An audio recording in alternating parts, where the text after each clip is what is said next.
Hi welcome to celluloid മാൻ. ഇന്ന് ഈ വീഡിയോയിൽ നമ്മൾ നോക്കാൻ പോകുന്നത് കൽക്കി 289880യുടെ ഫുൾ എക്സ്പ്ലനേഷനാണ്. ഇതെൻ്റെ ആദ്യത്തെ ശ്രമമാണ്, നിങ്ങൾ സപ്പോർട്ട് ചെയ്യണം. നമ്മൾ ആദ്യം നോക്കാൻ പോകുന്നത് സുപ്രീം ലീഡർ യാസ്കിൻ, ഈ സിനിമയിലെ മെയിൻ വില്ലൻ. അയാൾ എന്താണ് ചെയ്യുന്നത്? ഈ കഥാപാത്രത്തിൻ്റെ ശരിയായ ഒറിജിനൊന്നും കാണിക്കുന്നില്ല. അതുകൊണ്ട് തന്നെ ഈ കഥാപാത്രത്തെ ചുറ്റിപ്പറ്റി ഒരു നിഗൂഢതയുണ്ട്. അതുകൊണ്ട് തന്നെ ആ കഥാപാത്രത്തെക്കുറിച്ച് കൂടുതൽ അറിയാൻ നമ്മൾ ആഗ്രഹിക്കുന്നു സിനിമ കാണുമ്പോൾ. ആ കഥാപാത്രം തന്നെയാണോ കലി, അല്ലെങ്കിൽ കലിയുടെ വരവിനായി കാത്തിരിക്കുന്ന വേറൊരു കഥാപാത്രം ആണോ യാസ്കിൻ?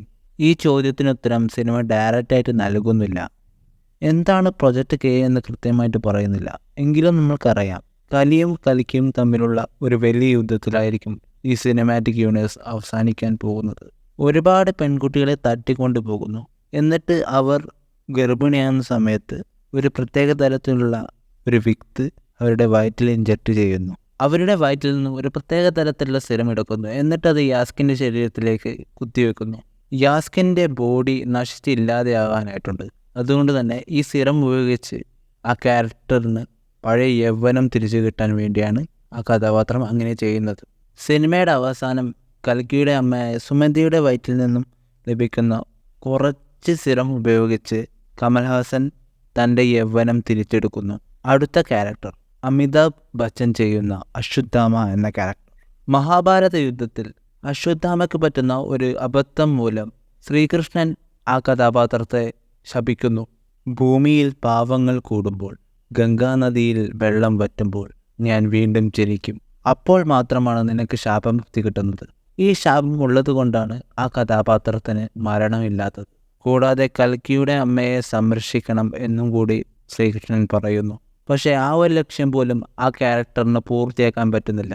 പ്രഭാസിൻ്റെ കഥാപാത്രമായ ഭൈരവ സുമതിയെ തട്ടിക്കൊണ്ടുപോകുന്നു. ഇനി വരാനിരിക്കുന്ന സിനിമകളിൽ ഇവർ തമ്മിലുള്ള ഒരുപാട് കാര്യങ്ങൾ കാണിക്കാൻ സാധ്യതയുണ്ട്. ഇവരുടെ ഈ ശത്രുത എങ്ങനെയാണ് ഒരു ഫ്രണ്ട്ഷിപ്പായി മാറുന്നത് എന്നായിരിക്കും ആ സിനിമയിൽ പ്രധാനമായും കാണിക്കാൻ പോകുന്നത്.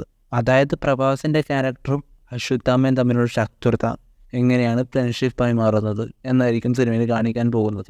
കാരണം ഈ സിനിമയുടെ ക്ലൈമാക്സിൽ ഭൈരവ എന്ന കഥാപാത്രം കർണൻ്റെ പുനർജന്മം എന്ന രീതിയിലാണ് കാണിക്കുന്നത്. അതും അശ്വത്ഥാമയുടെ ആ ഒരു സ്റ്റിക്ക് ടച്ച് ചെയ്യുമ്പോൾ ഭൈരവ കർണനായി മാറുന്ന പോലെയാണ് സിനിമയിൽ കാണിക്കുന്നത്.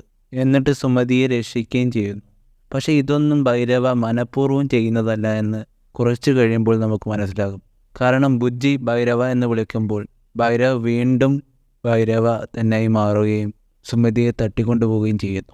ഭൈരവ കർണനാണെന്നുള്ള കാര്യം സിനിമയുടെ തുടക്കത്തിൽ തന്നെ നമുക്ക് ശരിക്കും നോക്കിയാൽ മനസ്സിലാകും. അതിനായിട്ടുള്ള ഒരുപാട് ഹിൻറ്റുകൾ സംവിധായകൻ സിനിമയിൽ കൊടുത്തിട്ടുണ്ട്. ദുൽഖർ സൽമാൻ ചെയ്യുന്ന ക്യാപ്റ്റൻ ക്യാരക്ടറിന് ഒരു ബാസ്ക്കറ്റിൽ നിന്നുമാണ് ഭൈരവയെ കിട്ടുന്നത്. അവിടെ നിന്ന് തന്നെ കർണനുമായി ഈ ക്യാരക്ടറിനെ കണക്ട് ചെയ്യാൻ സംവിധായകൻ തുടങ്ങിയിട്ടുണ്ടായിരുന്നു. അതുപോലെ തന്നെ ദുൽഖർ സൽമാൻ്റെ കഥാപാത്രം ഒരു പൈലറ്റാണ്. മഹാഭാരതവുമായി കണക്ട് ചെയ്ത് പറയുകയാണെങ്കിൽ കർണൻ്റെ വളർത്തച്ഛനായ അധീരഥൻ ധൃതരാഷ്ട്രരുടെ രഥം ഓടിച്ചിരുന്ന ഒരാളായിരുന്നു. അതുപോലെ തന്നെ ഭൈരവ ഉണ്ടാക്കുന്ന യൂണിറ്റ്സ് അപ്പോൾ തന്നെ ചിലവായി പോകുന്നതായിട്ട് നമുക്ക് സിനിമയിൽ കാണാൻ പറ്റും. ഈ ഒരു സംഭവം കർണൻ്റെ എന്തും വാരിക്കോരി കൊടുക്കുന്ന സ്വഭാവത്തെ ഈ കഥാപാത്രത്തിലേക്ക് കൊണ്ടുപോകുന്നതായിരിക്കാം. ഇതൊക്കെ സിനിമയിൽ സംവിധായകൻ പല ഹിൻറ്റുകളായി കാണിക്കുന്നുണ്ടെങ്കിലും അതൊന്നും ആരും ആദ്യം ശ്രദ്ധിക്കില്ല. അതുകൊണ്ട് തന്നെയാണ് ക്ലൈമാക്സിൽ ആ പ്രത്യേക ട്വിസ്റ്റ് വരുമ്പോൾ നമ്മളെല്ലാവരും ഞെട്ടുന്നത്. അതുപോലെ തന്നെ ദുൽഖർ സൽമാൻ്റെ ക്യാരക്ടർ ഭൈരവയെ എടുത്തു വളർത്തുന്നു, പല കാര്യങ്ങളും പഠിപ്പിക്കുന്നു. അതുപോലെ തന്നെ യൂണിറ്റ്സ് വെച്ച് പല ഗെയിമുകളും കളിക്കുന്നു, എന്നിട്ട് കടത്തിലാവുന്നു. ഇതൊക്കെ കണക്ട് ചെയ്യുന്നത് മഹാഭാരതത്തിലെ ദുര്യോധനയിലേക്കാണ്. ഒരു പക്ഷേ ദുൽഖർ സൽമാൻ അടുത്ത സിനിമയിൽ ദുര്യോധനായി വന്നേക്കാം. ഞാൻ ഈ പറഞ്ഞ കാര്യങ്ങളിൽ പല തെറ്റുകളും ഉണ്ടാവും. നിങ്ങൾക്കങ്ങനെ ഞാൻ പറഞ്ഞതിൽ തെറ്റുകൾ കണ്ടെത്താൻ കഴിഞ്ഞുവെങ്കിൽ നിങ്ങൾക്കത് കമൻറ്റ് ബോക്സിൽ രേഖപ്പെടുത്താവുന്നത് തന്നെയാണ്. ഈ വീഡിയോയെക്കുറിച്ചുള്ള നിങ്ങളുടെ അഭിപ്രായം താഴെ കമൻറ്റ് ചെയ്യുക. മറ്റൊരു രസകരമായ വീഡിയോയുമായി ഞാൻ വേഗം വരാം. പിന്നെ ചാനൽ സബ്സ്ക്രൈബ് ചെയ്യുക, വീഡിയോ ലൈക്ക് ചെയ്യുക.